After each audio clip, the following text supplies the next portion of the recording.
I would describe my health and well-being as a child as a little bit of a roller coaster, I think. I'd say very chaotic. It was quite disrupted. I couldn't really talk about the things probably that I should have been talking about. I did have a few abandonment issues, that kind of thing, the usual.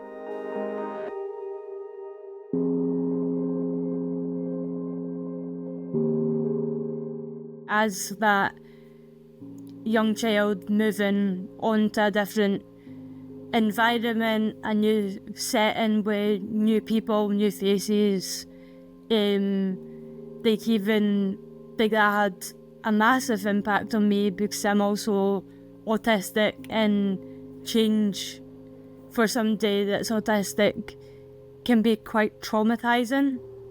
Growing up, I'd say what had a negative impact on me was people not listening to me. There was several reports kind of made towards social services, police, that kind of thing, when I was under an SGO, and it was kind of like I wasn't listened to.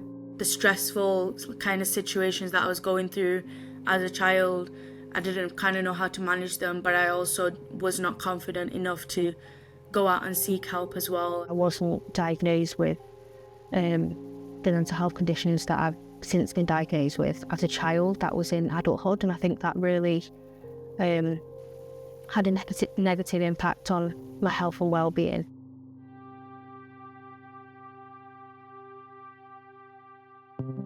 I'd say what had a positive impact on my health and well-being was people that weren't necessarily my immediate family, but people that I could look up to, and that kind of had something that I wanted to be like. I think the only positive impact I really had was a choice that I made, which was to keep my son when I found out I was pregnant. Something in my experience growing up that had a positive impact on my well-being is basically the importance of relationships.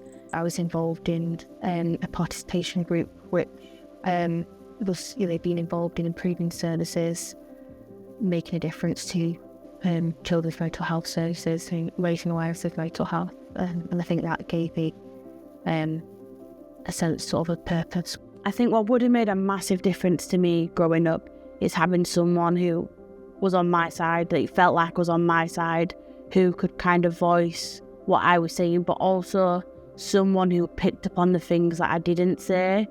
So if there was someone coming to me, maybe just checking up and asking, is everything okay, or is there anything you need to talk about, maybe that might have helped a lot more. Having the right assessments, the right support.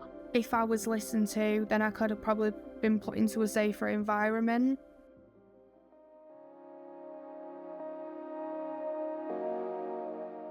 What I'd want people to know about, children that have gone through social care is that we shouldn't have negative labels against us. We're still able to reach, a full potential. It's no child's fault that they're having to basically grow up in a system that is ideally meant to love and care for them, but obviously care workers within residential settings and things are not allowed to love the children that they look after, which is a bit bizarre, but it's like you can care for a child and nurture them, but you can't say, oh, I love you to a child.